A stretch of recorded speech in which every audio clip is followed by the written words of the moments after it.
In this video, we're going to take a look at how we can start to approach solutions to non-homogeneous differential equations. So let me just help us recall what we're talking about here. So recall that a non-homogeneous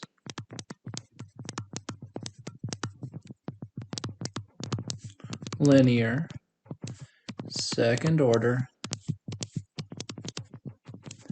constant coefficient problem, that's what we're talking about here,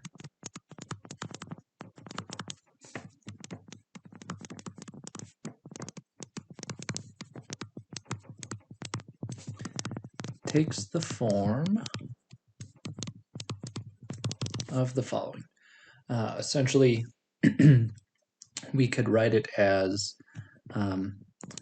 y double prime, well, technically a y double prime plus b y prime plus c y. And if it was homogeneous, it would be equal to 0, but because it's not homogeneous, we may have it be equal to some function that we can call f or g or whatever we want, f of x. Okay, so this is the form that I'm thinking about. The approaches that we're going to learn in this video, which is called the method of undetermined coefficients, it's going to be a method for solving for the part of the solution that satisfies this non-homogeneous component of the differential equation. We're still going to have to approach this problem with many of the same methods we used when we were doing a regular homogeneous differential equation. So if I call this equation number 1, then this equation has a related homogeneous problem. So the related homogeneous problem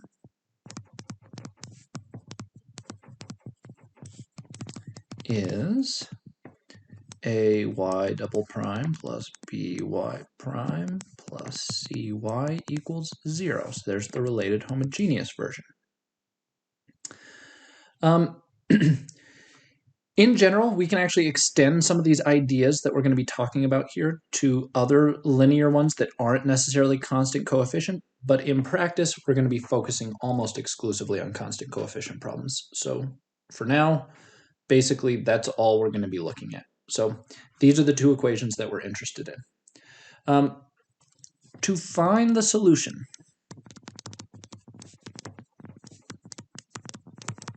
to the first equation, the non-homogeneous equation, requires us to also find the solution to equation 2, the homogeneous version, first.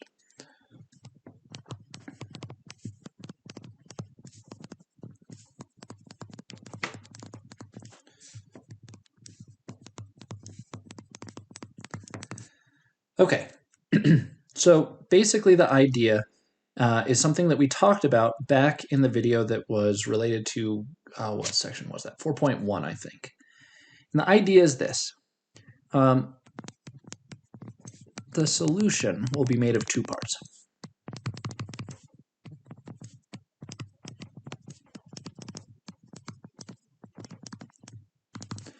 The first part is going to be what I call YH, or what the book sometimes refers to as YC, the complementary equation, they call it. But it's the solution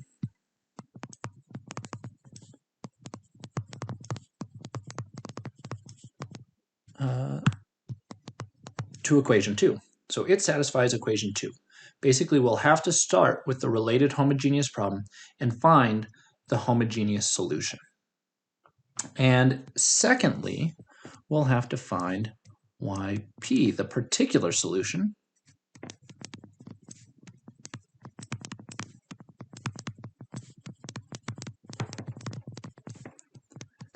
that satisfies the original differential equation. Satisfying, I should say. Satisfying equation 1. Then y equals YH plus YP will be the general solution. And just to remind you real quickly, of where this all came from. It had to do back when we introduced the idea of the linear differential equation operator. So again, just as a quick side note, recall we basically defined like L of y as being the operation that would do this, or an operator rather that would do this. And so equation 1 basically is that if we do L of y homogeneous, we get something that satisfies the homogeneous equation, where this is equal to 0. And if we do L of y particular, we should get f of x, the right-hand side of equation 1. So basically, yh satisfies equation 2. Yp satisfies equation 1. So this is, again, this is the equivalent of equation 2, and this is the equivalent of equation 1 written in our shorthand form. And by superposition,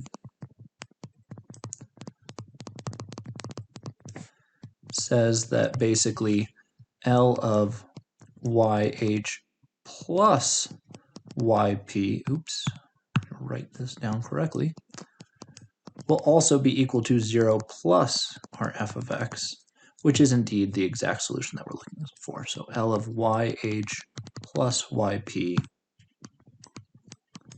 right, we ignore the 0. The 0 is associated with this homogeneous solution, but it doesn't actually contribute to the right-hand side. It contributes a 0 to it. And the function itself is satisfied by the yp part. And so this is basically the general solution. If these two things individually satisfy these two pieces of the equation, then their sum satisfies the equation 1 as well. So here's equation 1 again. Okay, so this is the idea. YH individually goes in to satisfy the homogeneous equation, which we said was equation 2. YP individually goes in to satisfy equation 1.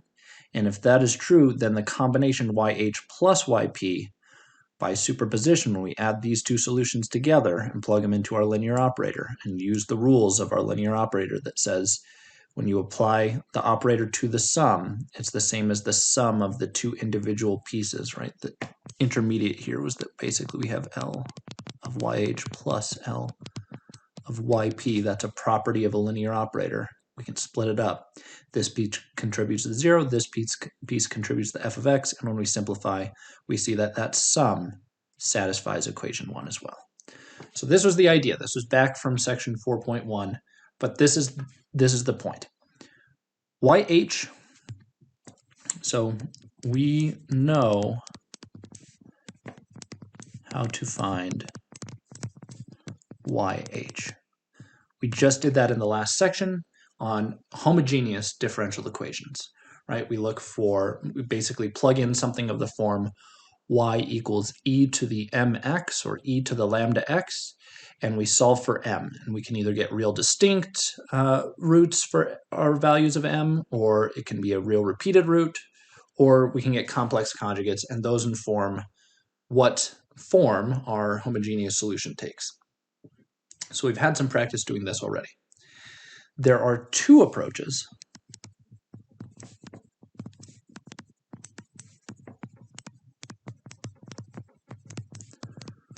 for finding yp. And the first one is the method of undetermined coefficients. And that's going to be the method that we're going to look at here. So in this video, we'll look at the method of undetermined coefficients for finding yp. And then in a follow-up video, we'll look at the second method for finding yp, which is called variation of parameters. And we'll have a whole separate video on that one. In the book, they even further break down the method of undetermined coefficients into two separate approaches. I'm only going to show you one. I think it's redundant to show you both of them, and I think it will ultimately be more confusing if we did both. So I'm just going to we're only going to look at section 4.4 in the book. So let me put that in parentheses up here. So 4.4 only. We are skipping 4.5. We're not going to cover that section, so just as a heads up. Okay, so what is the method of undetermined coefficients?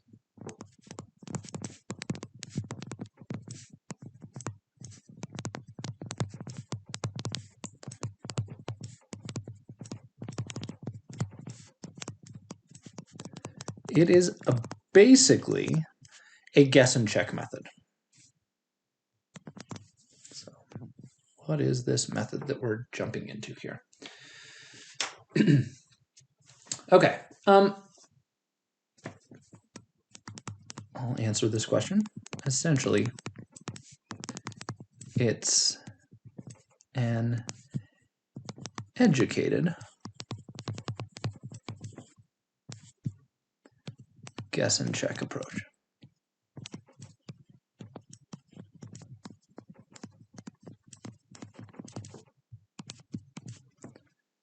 So let's do an example and see kind of how this works. I think it's easiest to go through this by doing an actual example. So let's say that we want to find the particular solution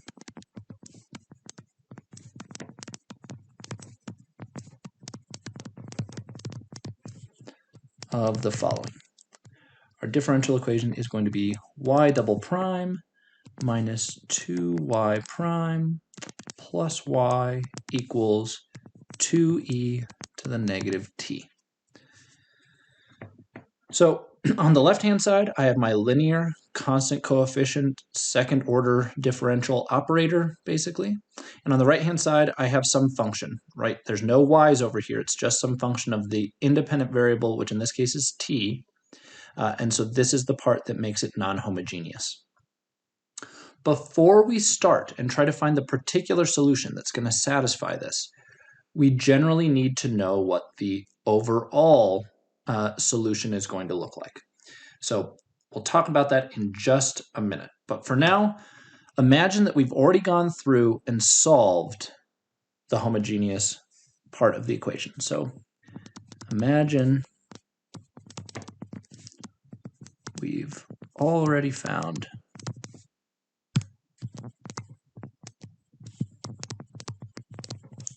the y homogeneous.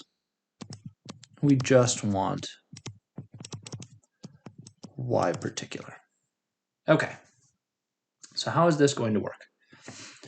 Well, let's think about what the equation tells us, sort of big picture. Step back and take a look at this thing.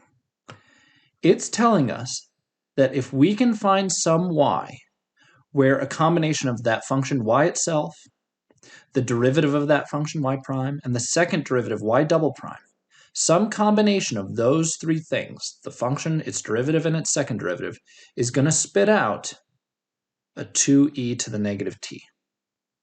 So what would we expect the form of this unknown function that we're going to plug in here to take in order to have it spit out this stuff? Well, there's only a couple of things that are possible. On this side, we might expect to see basically, some sort of cancellation might occur. So maybe there's a part of y double prime that cancels with a part of y or part of y prime. That's totally possible. But at the end of the day, there's going to be at least part of this that doesn't cancel and leaves us with something that looks like an e to the negative t term. If I guessed y equals e to the 2t, so some different power. So if we tried yp equals, I don't know, some e to the 2t type thing. Well, what would the derivatives of that look like? Well, we'd get yp prime equals 2e to the 2t, and then the derivative of that, yp double prime, would be 4e to the 2t, and we could plug them in. And even if we found some coefficient in front of all these to make stuff cancel appropriately, which we're not going to be able to, there's no way that I can get a combination of a bunch of e to the 2t's to spit out, so a bunch of e to the 2t's on the left-hand side to spit out an e to the negative t on the right-hand side. So this is totally a terrible guess. But it does inform what makes sense to guess. So let me erase this. That's a terrible guess. The idea is that e to the 2t can never be equivalent to an e to the negative t. What can be equivalent to an e to the negative t? Well, an e to the negative t. if I guess that the function y itself looks similar to the function that we're seeing over here on the right-hand side, that might make some sense because I'm looking for a combination of the function itself and derivatives of that function to wind up giving me an e to the negative t. So in this case, I would expect, write this down, we expect that yp might be an exponential with the same, essentially, power as the right-hand side of this equation, right? The non-homogeneous part, which in this case we could call our f of t. The right-hand side, the non-homogeneous part. So let's try something like that, just see what it gives us. Let's try y equals, and let's put some unknown coefficient in front of it, a e to the negative t. I don't know what value we need. E to the negative t itself might not work. In fact, let's naively try just y equals e to the negative t, and let's just see what happens. So y equals e to the negative t. What would the derivative of y equals e to the negative t be? Well, I would get negative e to the negative t, and then the derivative of that would be back to positive. I'd be back to e to the negative t. And if we plug these in,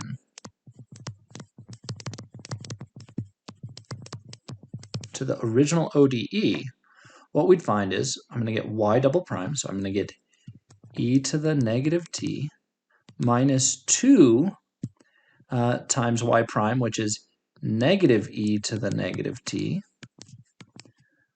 And then I'm going to add to that 1 of y itself, right? So here's y double prime minus 2 times y prime. Here's my minus 2 times the y prime term. And I need to add to that 1 of the original y itself. And that's supposed to give me, out of all of this, I'm supposed to get 2e to the negative t.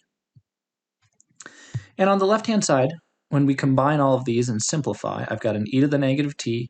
This minus sign and this minus sign will cancel, so I've got a plus 2e to the negative t plus 1 more e to the negative t. I'll wind up with 4e to the negative t on the left-hand side. And on the right-hand side, I have 2e to the negative t. And so clearly it's not correct, but it's close. I'm only off by a factor of, in this case, a factor of 2. So I'm off by a constant factor.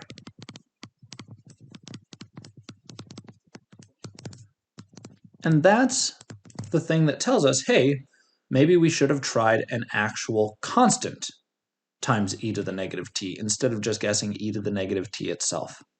So try this instead. Try y equals a e to the negative t.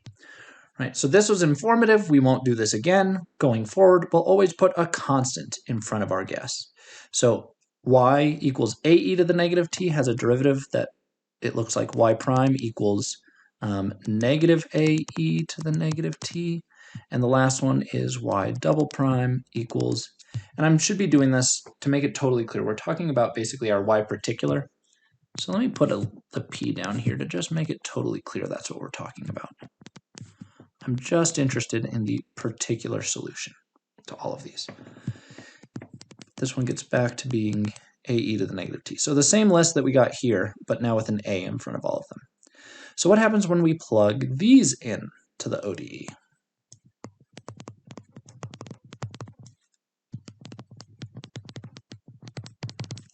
Well, again, the differential equation was, get it all on the screen at once, y double prime. So y double prime will be a e to the negative t. From that, I'm going to subtract off 2 y primes, so minus 2 y primes. Here's the y prime, negative a e to the negative t. And then to that, I'm going to add plus y, so plus a e to the negative t. And that's supposed to be equal to 2e to the negative t. And sure enough, we go through, do the algebra. This left-hand side simplifies to 4a e to the negative t equals 2e to the negative t. And now we just need to solve for what a is. We can cancel the e to the negative t's that show up on both sides by multiplying the whole thing by e to the positive t. And I can divide both sides by 4 and get the a is equal to 2/4, which simplifies to simply 1/2. So yp, our particular solution, if I let a be equal to 1/2, so that our particular solution is 1/2 e to the negative t, I will get something that when I plug it in, it will satisfy this differential equation here. We will get a 2e to the negative t when I plug it into the left-hand side, which matches what we were hoping to get on the right-hand side, and our equality will hold true. So this is an example of the method of undetermined coefficients.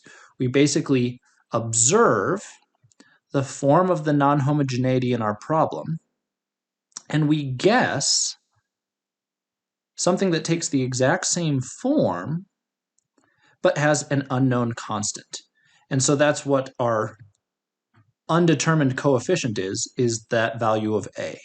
So we basically are saying we presume to know what the form of the equation should take. We just don't know what that coefficient needs to be to make all the algebra work out. And so that is the method of undetermined coefficients. So let's do a couple of more just to kind of see how this is all going to work.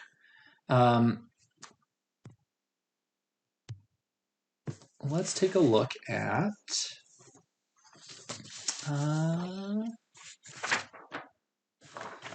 let's take a look at some rules, and then we'll do a couple more examples. So here's a good, important question. What types of equations will this work on? So and instead of saying equations, let's think of like expressions for the non-homogeneous part.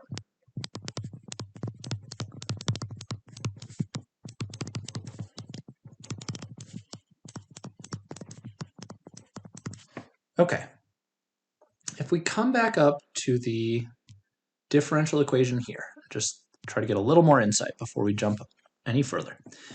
We basically said, okay, I know that e to the negative t, when I plug that in for y or y prime or y double prime, they're all going to give me that same form, something of e to the negative t. They'll have different coefficients, but they'll all take that same form, which is exactly what I'm wanting. I'm needing some sort of cancellation over here. So what the key here is that we needed a function that when we differentiate it, we get something back of the same general form, the same general class of functions. So obviously exponentials work, but what other functions are there that when we differentiate that function, we get something of the same general class? So one obvious guess that's come up a couple of times is things like sines and cosines. So if I do sines and cosines and I differentiate sines and cosines, what do I get back? I get back sines and cosines. So that's another thing that this should work for. So we need equations, or we need functions rather, that return basically functions of the same type, or I should say at least of similar type when differentiated.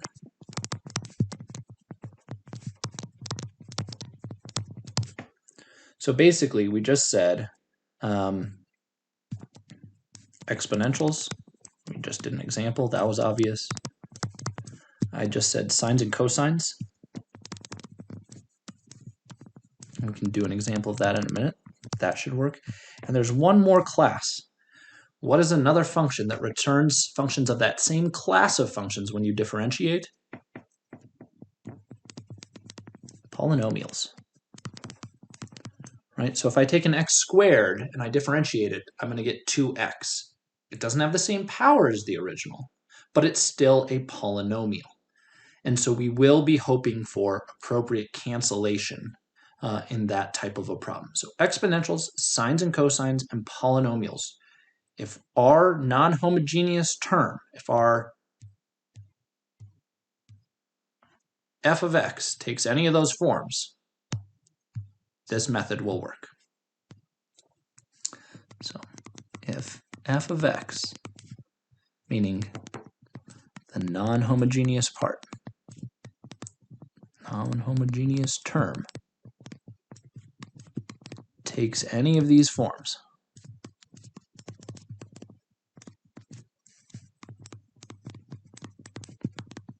this method will work.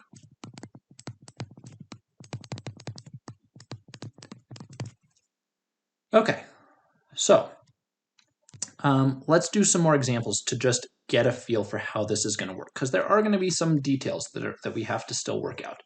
So let's do a few more examples and see what the details are that pop out of this as we do these examples. So for example, let's try y double prime plus 2y prime plus 5y equals 3 sine of 2t. So let's say, okay, I see that we've got a sine function here. That tells me that I should be trying probably something that looks similar. Again, I don't want to try a sine of t or a sine of 4t. I want to try a sine of 2t because that's the function that will return itself when I take derivatives, as I take multiple derivatives. So we might naively, let's say that we try, let's try y particular equals a times sine of 2t. And what happens when I take derivatives? So yp prime, when I take the derivative of sine of 2t, I will get cosine of 2t with an extra factor of 2. So I'll get 2a cosine of 2t. This extra factor of 2 comes from chain rule when we differentiate the stuff inside. And then the derivative of that, y double prime of p, will give me yet another factor of 2, so I'll wind up with a 4. The derivative of cosine is negative sine, so I'll wind up with a negative symbol, and we'll have a sine of 2t. So there's the second derivative of our function here. This won't work. And why won't it work? Because when I plug these in, I'll have a sine of 2t term right here. It'll be 5a sine of 2t. I'll have another sine of 2t term here, which is good. We can find some combination of these that equal this sine of 2t term here. But I will also have this piece right here. The y prime term is going to look like cosine of 2t. And I don't have a cosine of 2t over here. So I'm going to wind up with a cosine of 2t term on the left that has nothing to match to on the right, and it also has nothing that it could possibly cancel with on the left. Right? This won't work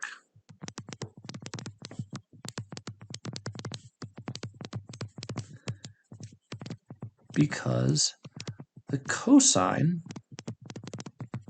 term, which comes from the yp prime, doesn't match anything.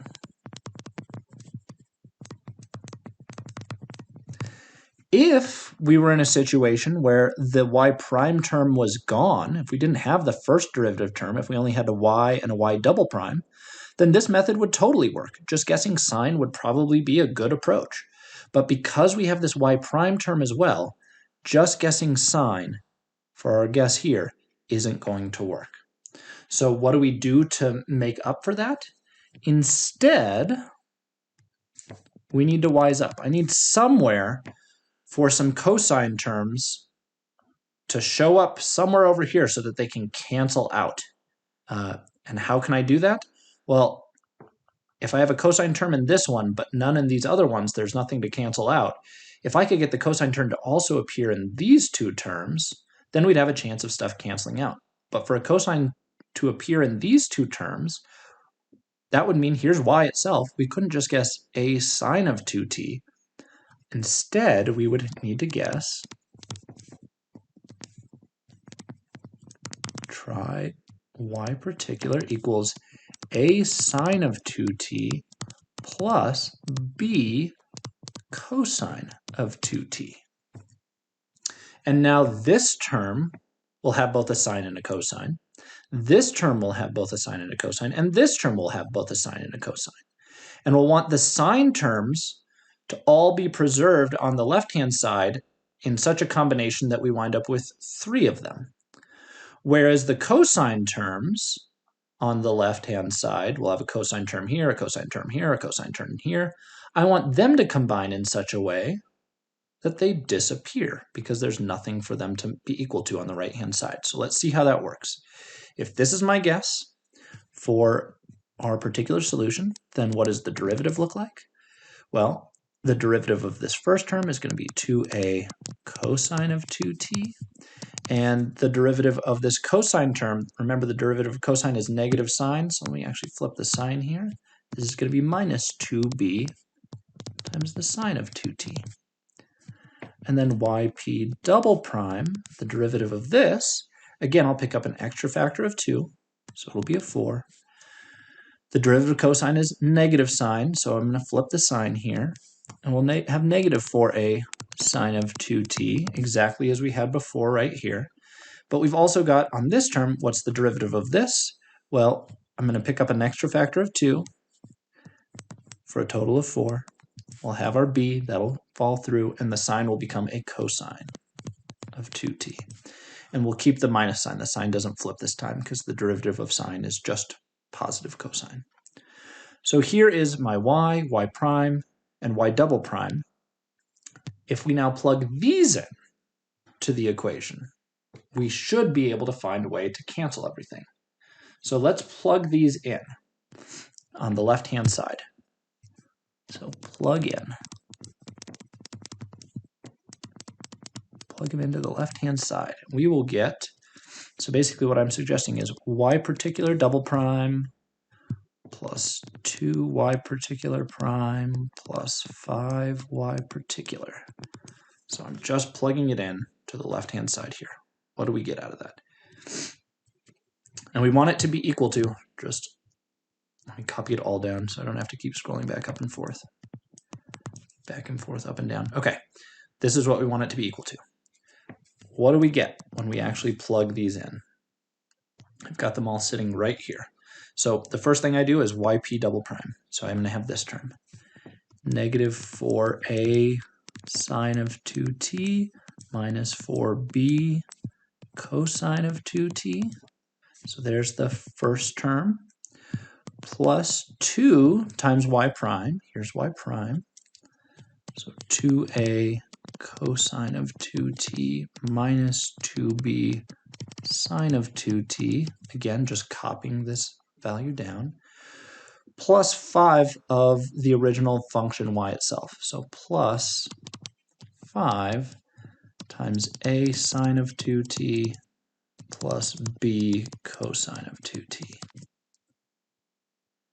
So that's our left-hand side. And now we want to just basically simplify this. This whole thing is supposed to be equal to 3 sine of 2t. So we're going to have to start making sure that we can be strategic about where we write things. If you're writing this on a sheet of paper, you might want to start writing these over 1 or 2 lines instead of, or 2 or 3 lines instead of just a single line. But let's kind of group things together. The goal is to recognize that we have 2 linearly independent functions on the left. We have the sine terms and the cosine terms. The sine terms, we want them to all combine to give me this.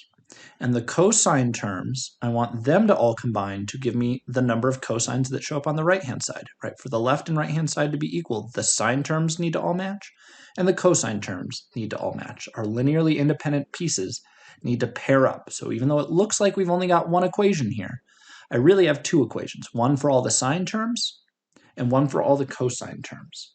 And so we can group them in that way. So that's all I'm going to do. Let's group all the sine terms together first. I have negative 4a of these sine 2t terms from right here. I've got, carrying this 2 through, I'm going to have negative 4b of the sine 2t terms from here. So let me kind of check them off as we go. We've got that one, we've got that one, and now this one, plus 5a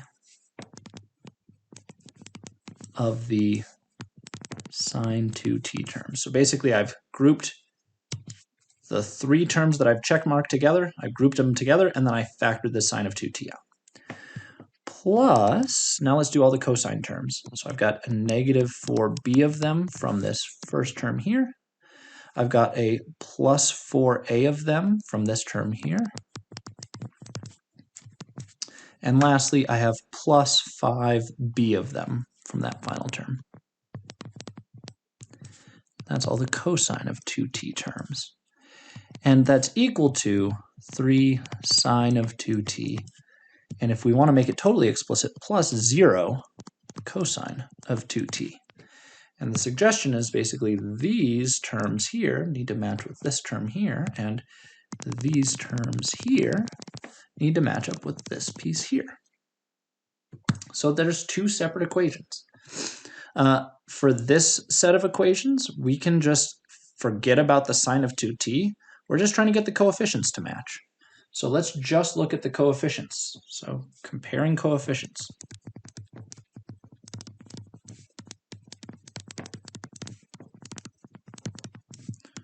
We get the following. I'm going to get, as I combine these, so let's simplify this. I've got a negative 4a plus 5a, and I've got a negative 4b. So the negative 4a plus the 5a is going to leave me with positive 1a. So I have a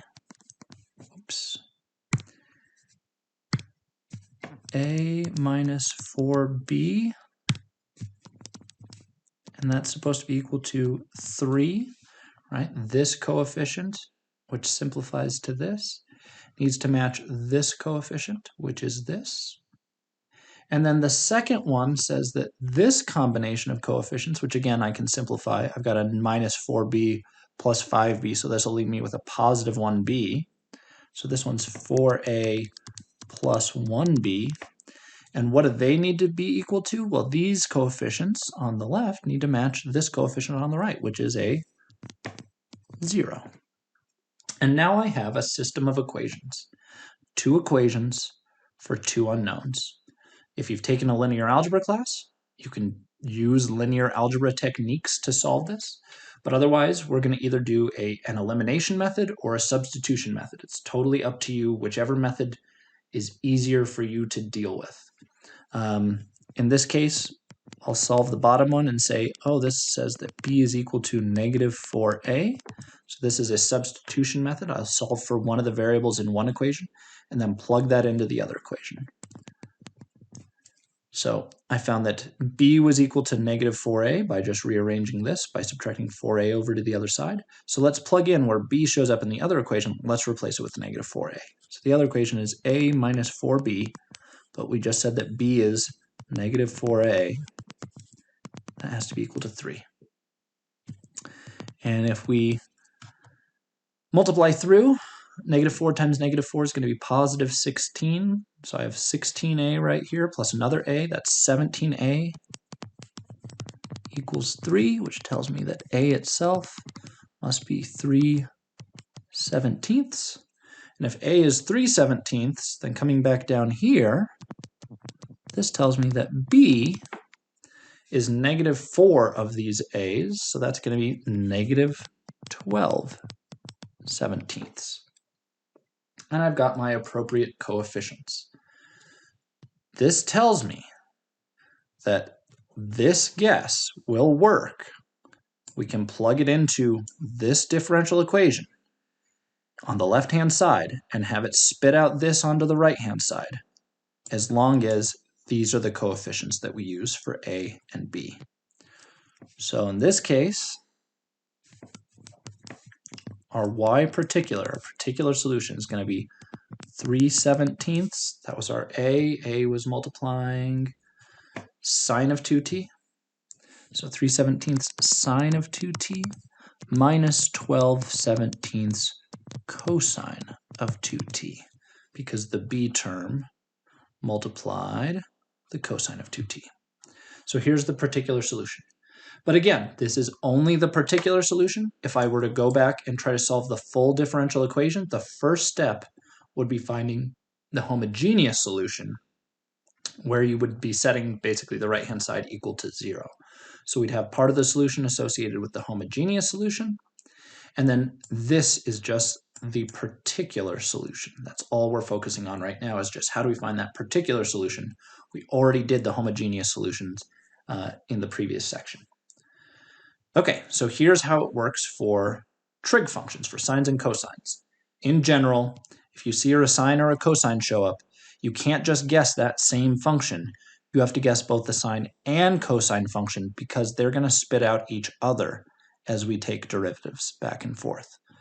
So the only way we can get around having to guess both the sine and the cosine term is if this y prime term weren't there. If we only had a y double prime and y, well then we wouldn't need to guess both because the function would match its second derivative. Notice that these two are both sine functions, and so we wouldn't need this middle term. It wouldn't show up in the equation if there was no y prime there.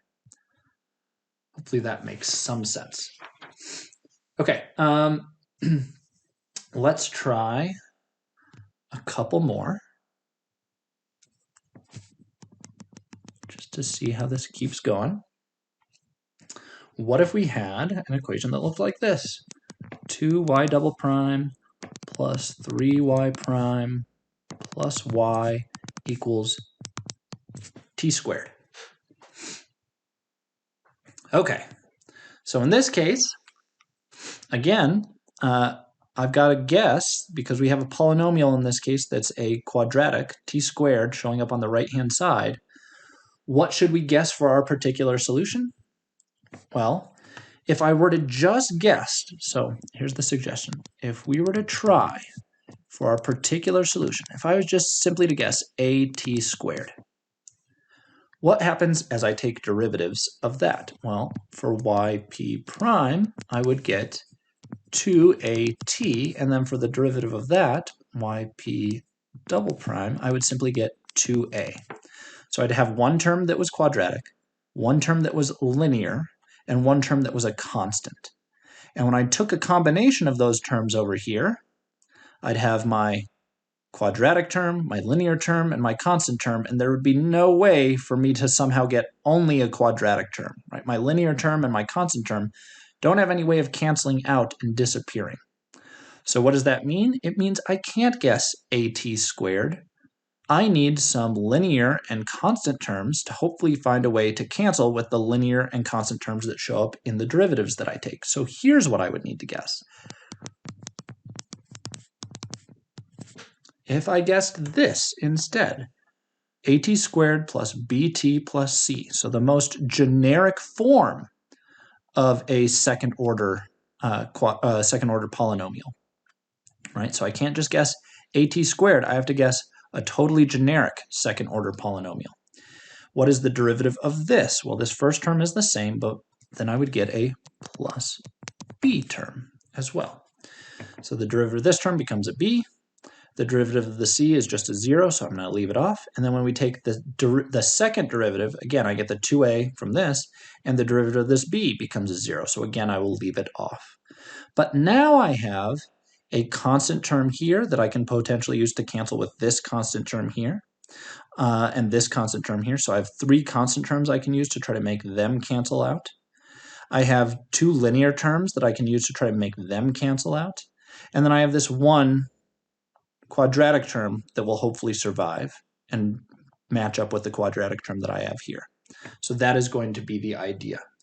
So same thing, once we have our guess and our derivatives, all we need to do is plug into the left-hand side and try to get it to equal the right-hand side. So plug in into the left-hand side. And so we're going to get 2y double prime, meaning I'm going to get 2 times the 2a term, because that's my y double prime, plus 3y prime, so plus 3 times y prime, and what is y prime? It's 2at plus b, plus y itself, which is the whole thing. At squared plus bt plus c. And that whole thing is supposed to be equal to the right-hand side of t squared. So again, it looks like one equation, but in reality, there's 3 separate pieces of information encoded, because for 2 second-order polynomials to be equivalent, The quadratic terms need to match, the linear terms need to match, and the constants need to match. So you could, again, think of this as being plus 0t plus 0, if we wanted to write it all out. And so we'd look at each of those pieces separately, and we'd find the following. If we look at basically just all of the constant terms, on the left-hand side, that term is constant, that term is constant, and that term is constant. So on the left-hand side, we'd have 4a. Let's write this out somewhere kind of neatly. And let me just try to match my formatting here. So comparing coefficients of the two sides, I'm going to get 4a plus multiplying the 3 through 3b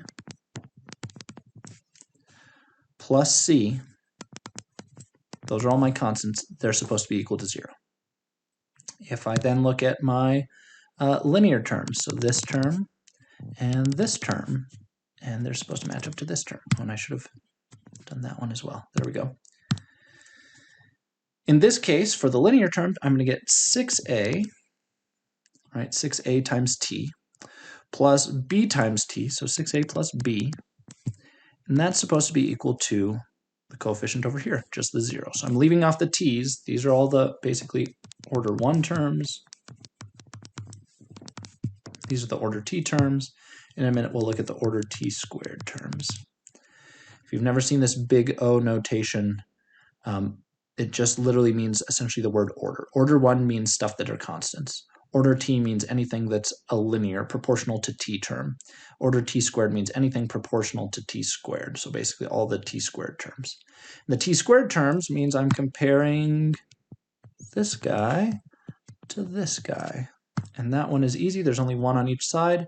At squared must be equal to 1t squared. So a equals 1. And so now we can do basically back substitution. I know what a is. Now that I know what a is, we'll plug it into this one. And this now says that 6 times 1 plus b is equal to 0. So what does b need to be in order for that to be true? So 6 plus b equals 0. Well, that means b needs to be negative 6. And once I know what a and b are, we can plug into this equation, which says we've got 4a, so 4 times 1, plus 3b, 3 times negative 6, plus c equals 0. So I've got 4 minus 18, which is negative 14. So negative 14 plus c equals 0, which tells me that c itself must need to be 14. And we plug those in, and we find that basically our y particular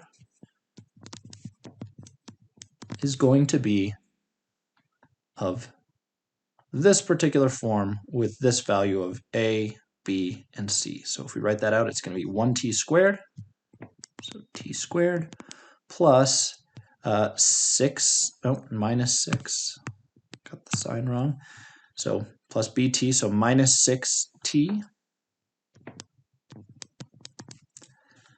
plus c, so plus 14. So there's the particular solution that will work in this case.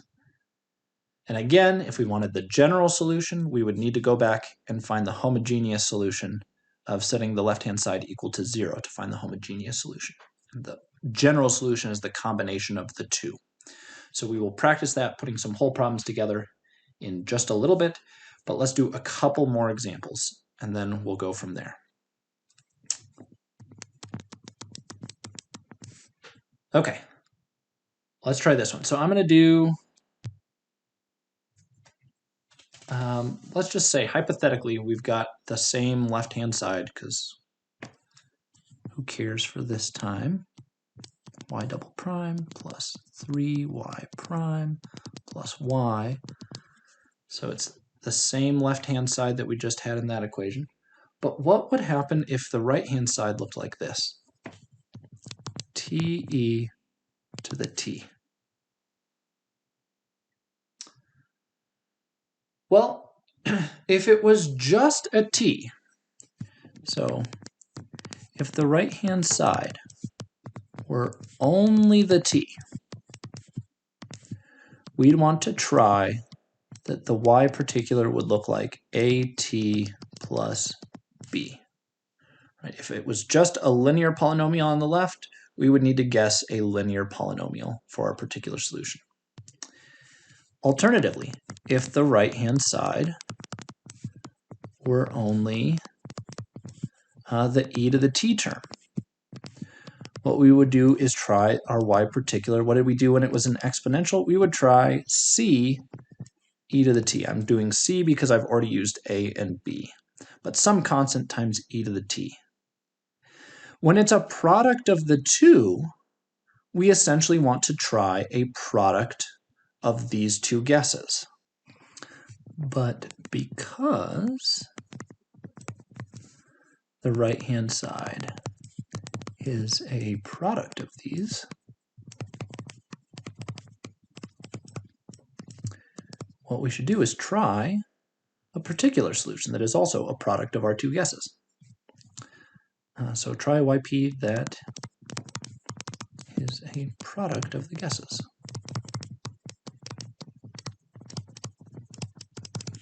So basically what I'm suggesting is our yp should be equal to at plus b times our ce to the t. But if we do this and multiply through and distribute, what we'll get is basically ac times te to the t, that's this term times the first term, plus bc times just an e to the t.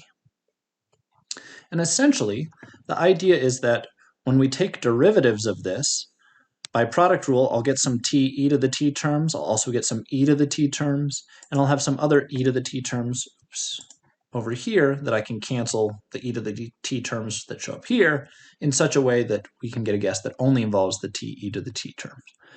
But one thing is a little bit tricky here. It looks like we've got three unknowns, but if you'll notice, the way they're combined is a and c show up together and b and c show up together. And the reality is AC can just be one new constant, BC can be just some other new constant. We don't really need the C in a sense. So essentially, call this some new one. We'll just call it, I don't know, A star. Just call this one B star. And so our guess is really just yp equals some A t e to the t plus b e to the t. We don't need three constants, it's really only two constants, and we can, if we want, sneak the star back in, but in practice we would probably drop it when we do our computations. This is just to give us a guess of what the form should be. But combine your constants, so if you just have two constants multiplying together, that's just some other new constant. We don't need to keep three constants here when you could factor the c out and really treat it as though there were only two constants there. So that's the idea. This should be our guess. This is the form that our guess should take. So I'm not going to go through this one and do it, but this is how you find in general. What if I had something, so basically, let's just kind of go through a little table here. So if the non-homogeneous part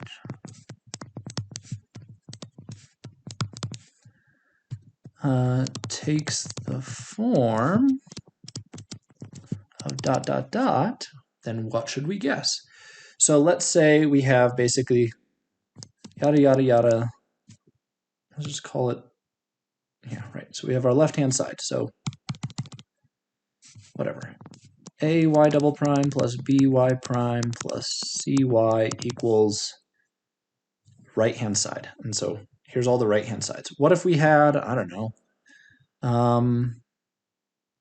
2t squared cosine of t?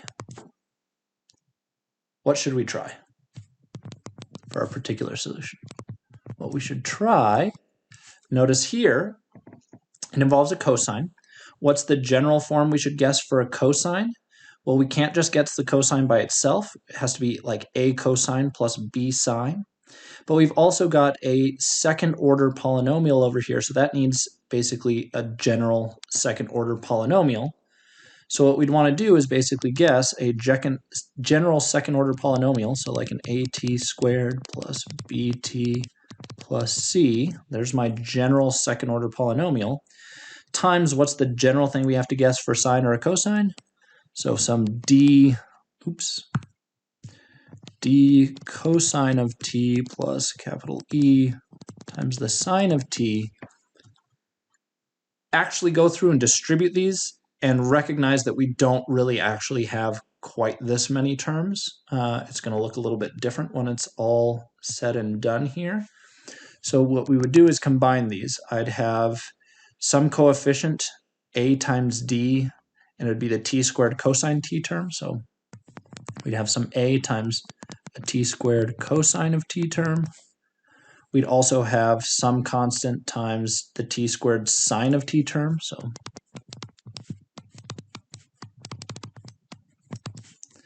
that would take care of basically this one times each of these.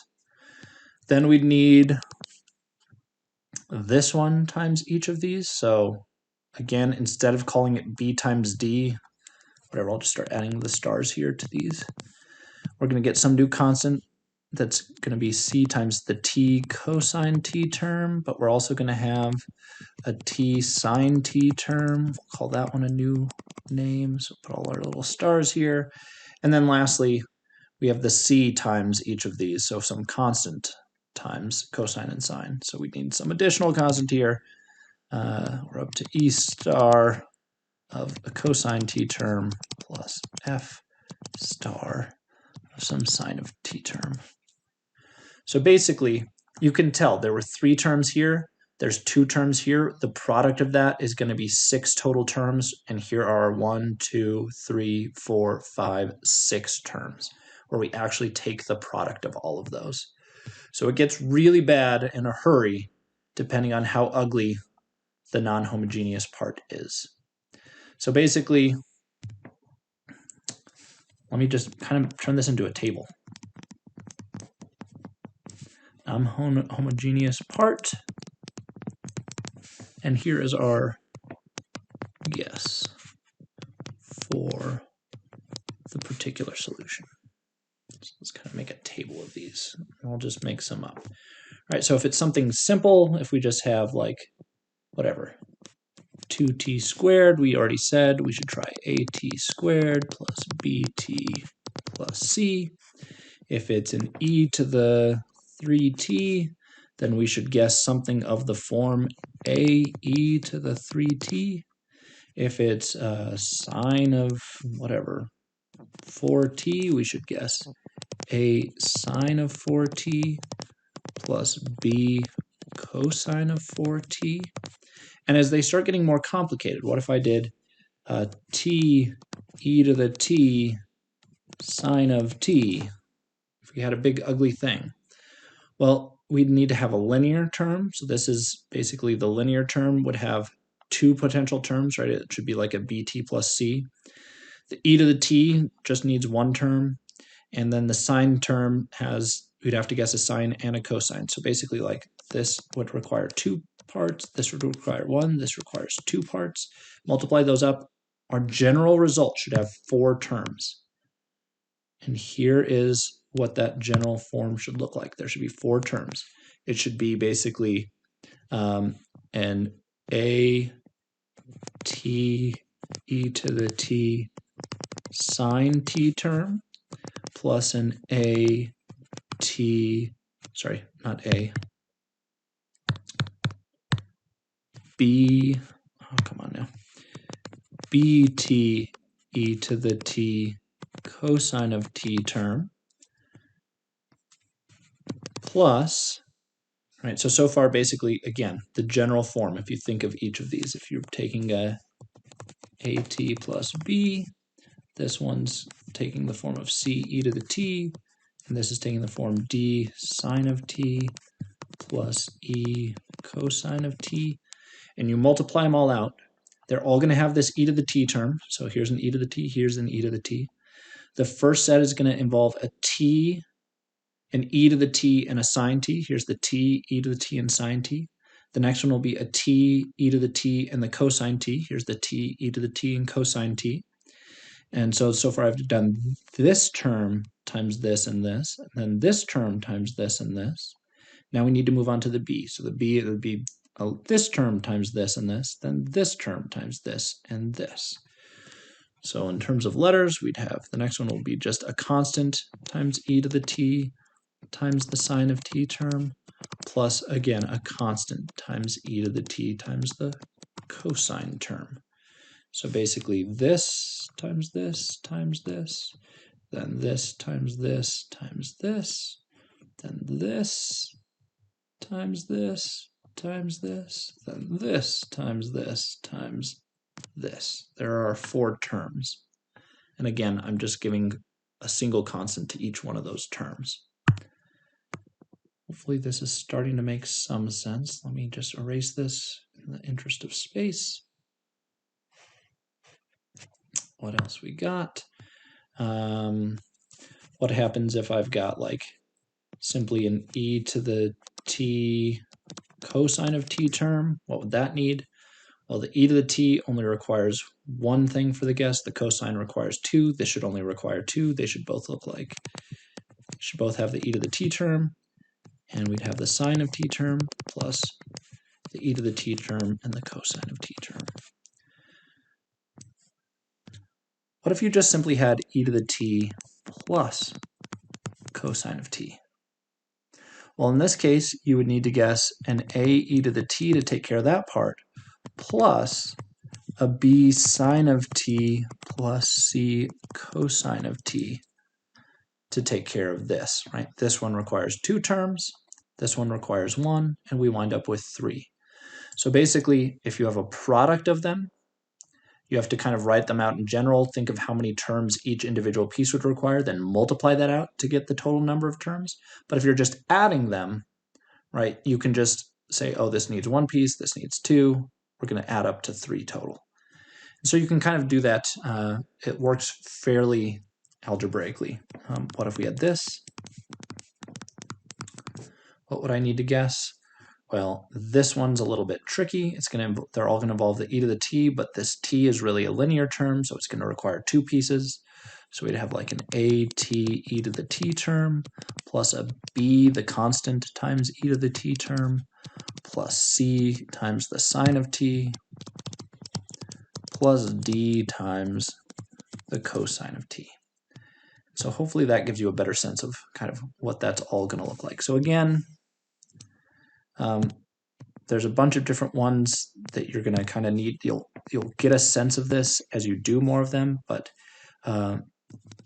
basically check the table in section 4.4 on page question mark, which I will look up and try to insert and tell you which page this happens to be on.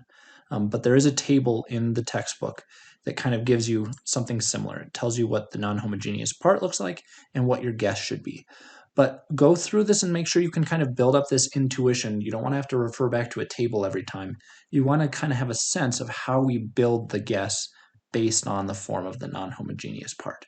And so if you have questions about this, it is something that is easier with time as you practice, but feel free, shoot me an email and let me know if you have questions, and I can try to help you out with this if you're still having trouble. All that said, there are cases where this approach fails.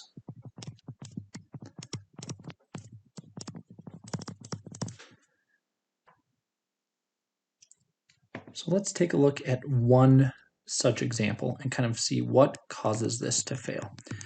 So obviously, again, before we do this, the only forms that work anyways has to be in that list that we had up here. So it has to be exponential, sine and cosine, or polynomial, or any sum or product of these types of functions this method will work on.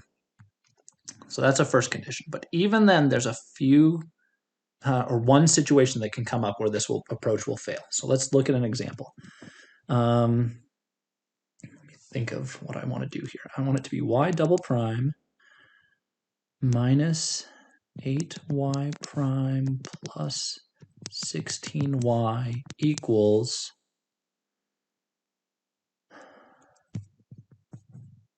let's say, e to the 4x. Okay. Hopefully I thought this example through correctly.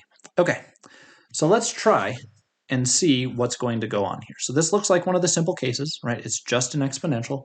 So our first instinct should be to try y particular equals a e to the 4x. And that means the derivative, yp prime, is going to be 4a e to the 4x. And then yp double prime will be 16a e to the 4x. And let's see what happens when we try to plug in and get this all to work. So plug into the ODE. So the first thing we have is y double prime, so that's going to be this term. We'll have 16a e to the 4x minus 8 times y prime. So y prime was 4a to the 4x. Sorry, 4a to the 4x. Put all these in parentheses here. And then the last one was plus 16 times y. So plus 16 times this expression. So plus 16 times a e to the 4x. And that's supposed to be equal to e to the 4x. So we'll factor our e to the 4x out and kind of group our terms and try to simplify here. And I will have 16a minus 32a plus 16a times e to the 4x is supposed to be equal to e to the 4x, which tells me I want this whole left-hand side to be equal to 1. The coefficient that I need to get out of this needs to be a 1. But as we simplify, I have 16a minus 32a plus 16 more a. So this positive 16 and this positive 16 add up to 32. I'm subtracting 32. This whole thing goes to 0. And we somehow have 0 equals e to the 4x. And weren't able to find a, right? So this is what we call a contradiction. Oftentimes mathematically we'll write this in parentheses. You just put two arrows kind of each implying implication arrows, each pointing towards each other. So this is a contradiction. We have something that's basically impossible, right? It's not possible for 0 to be equal to e to the 4x. By definition, these exponentials are always going to be, this has to be positive. It can't be equal to 0. So what happened? So our guess for y particular failed.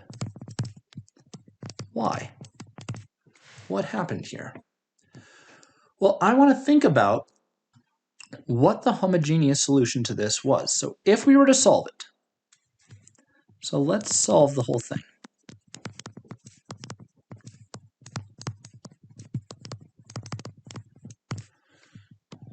If we were to solve the whole thing, we'd start by finding y homogeneous before looking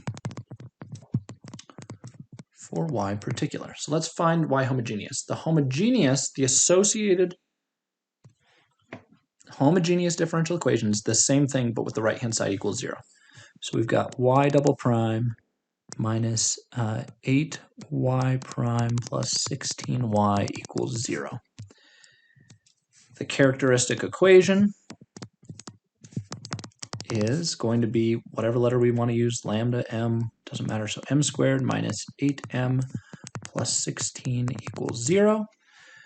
This is m minus 4 squared equals 0, which tells me that basically m is equal to 4, but it's repeated.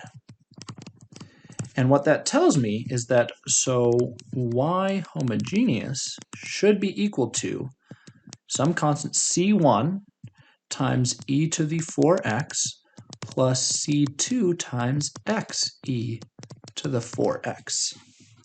All right, so this is the idea. This is what happens when we had a repeated root. We get the second solution by, again, doing reduction of order with our one known solution. But it turns out that in this case, coming back to the equation, get it all on the screen at once, the guess that we tried for our particular solution happens to already be part of our homogeneous solution. And by definition, if it's part of the homogeneous solution, when I plug it into the equation, it's going to automatically spit out a 0. It needs to solve this equation. So when I plug it into the left-hand side, it's going to give me a 0. So I can't guess e to the 4x as my guess, because it's going to automatically give me 0.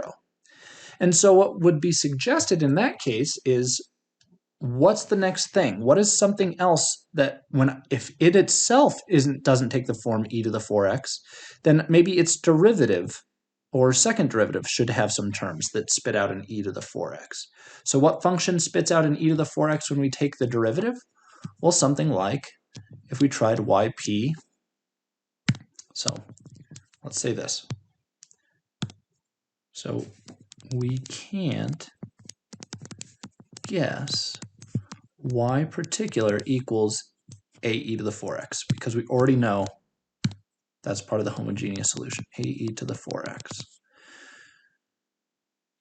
This is automatically going to give us 0. It's going to be impossible for it to spit out this e to the 4x that we need it to spit out up here. It's impossible for that to happen. So instead, we could try maybe y particular equals a times x e to the 4x, because when you take the derivative of that, by product rule, we'll have first times the derivative of the second.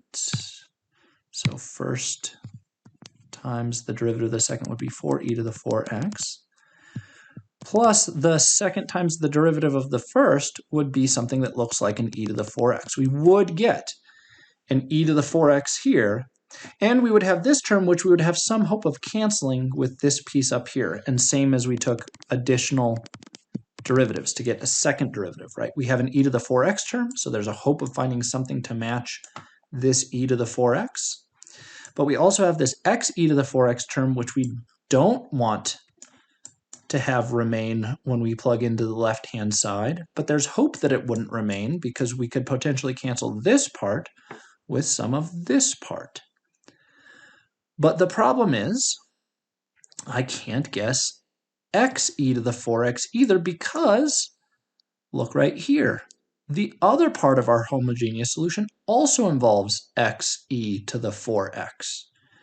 So we can't guess that no matter what. We could go through and do it. I don't want to do the work right now, but if we found the second derivative and we went back and plugged in this guess in the exact same way that we just did this guess, it turns out the algebra would be a little bit worse, but we would also get a 0 on the left-hand side, and we wouldn't be able to match the e to the 4x on the right-hand side. And again, why is that? Because our guess, x e to the 4x, is also part of the homogeneous solution, which by definition will spit out a 0. So what do we have to do again? So we can't guess this either.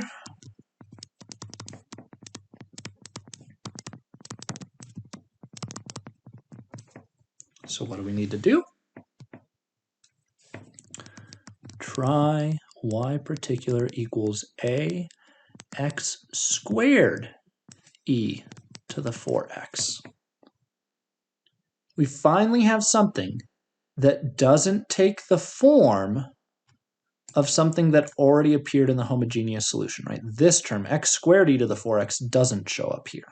But it does have the property that as we take derivatives of it, we're going to get terms that eventually spit out just some exponentials. So let's see what this looks like. Yp prime, as I take the derivative of this, I'm going to get first times the derivative of the second, so we get a 4x squared e to the 4x, plus the second times the derivative of the first, so the second times the derivative of the first would be a 2x e to the 4x. And I have a piece that could potentially cancel, not this part yet, but that's because we haven't taken the second derivative yet. The second derivative, again, we factor the a out, and now I need to take the derivative of this. So we'll do first times the derivative of the second. I would pick up another factor of 4 for a total of 16x squared e to the 4x. So that's the first times derivative of the second. And then second times the derivative of the first will be, I'll get a 2x out of this, so we'll have an 8x total when we account for the 4 there. So we'll have plus 8x times e to the 4x. Now that's the derivative of this piece. Let's take the derivative of this piece. Again, first times the derivative of the second, I will get a 2x times a 4e to the 4x. So the 2 and the 4 will combine to be another 8x e to the 4x. Plus the second times the derivative of the first, which would just simply be plus 2e to the 4x. And now this looks like we have some hope, because I'm going to have some terms here that have the potential of canceling. I'm going to have this term here, which has the potential of canceling with down here with these. And we have this piece, which is going to need to survive, which is fine, because, because that's what we're trying to match to anyways, is something of that same form. So when it's all said and done, we'll plug this guess in.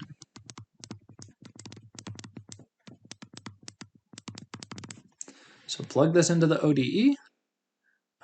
We've got our y double prime. Here is the ODE. And again, actually, let's go to the full one. This is what I'm plugging into. So I hopefully can remember that. Let's go plug in. So it's going to be y double prime.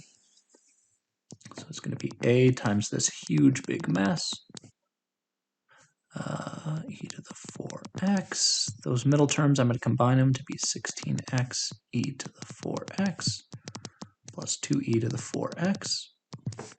So there's the y double prime term, minus 8 times y prime, which will be, let's factor that a out as well. So we got a 4x squared e to the 4x plus 2x e to the 4x plus 16 times the original ax squared e to the 4x.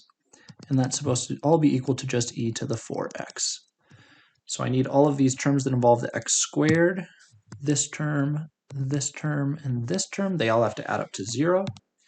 So that tells me I've got, in this case, 16a x squared. Over here, I'm going to have minus 32 ax squared e to the 4x plus 16 times rax squared e to the 4x, and that has to be equal to 0, but it automatically is. It's already satisfied. Then I need these terms, that one and that one, to also be 0. And sure enough, we've got 16a of them here, 16a of them. And right here we've got a minus 16a of them. So that's automatically equal to 0. And then the only one that survives is this piece. All of these other pieces canceled automatically because they all took the form, again, of the homogeneous part. And the algebra just works out for them to all cancel out. This should happen every single time. And this is the one piece that survives. We get 2a of the e to the 4x's, right? Here's the a. So 2a of them is equal to 1. Implies that a has to be equal to 1/2. So y particular should take the form of 1/2 x squared e to the 4x. Coming back up here, we found that a was a half, so 1/2 x squared e to the 4x, 1/2 x squared e to the 4x. And the general solution is y equals y homogeneous plus y particular. What was y homogeneous? Y homogeneous, we found way back here, is this expression right here. So c1 e to the 4x plus c2x e to the 4x. So let's write that in. c1 e to the 4x plus c2x e to the 4x. So this is our y homogeneous plus our particular solution that we just found. 1/2 x squared e to the 4x. Here is our y particular, and there's our general solution. So in general, if you're solving one of these problems, this is the order you should do things. Find the homogeneous solution first, and then find the particular solution using this method of undetermined coefficients. You only need to do all this trickery that we did down here if there's some conflicting thing where the form of your homogeneous equation matches what you would normally guess for your particular solution. And all you need to do is multiply your normal guess for the particular solution by an extra factor of x, or if the independent variable is t, until it no longer matches any of the things that show up in the homogeneous solution, right? So here we had to not only multiply by x for our guess, but after multiplying by x, it still matched part of the homogeneous solution, so we just multiplied by x again until it was x squared and no longer matched any of these. That is going to be the technique in total generality. Doesn't matter if you're starting with a polynomial in your homogeneous solution, if it's exponentials, if it's sines or cosines, if there's anything that matches between what your normal guess would be for your particular solution and what shows up in the homogeneous solution, just multiply by x until your particular solution guess no longer looks like anything that shows up in the homogeneous solution. So that is going to be our approach. So we'll do more of these, we'll get more practice, but for now this video is long enough. I think this will make a lot more sense once you start doing some of these on the homework, so give it a shot.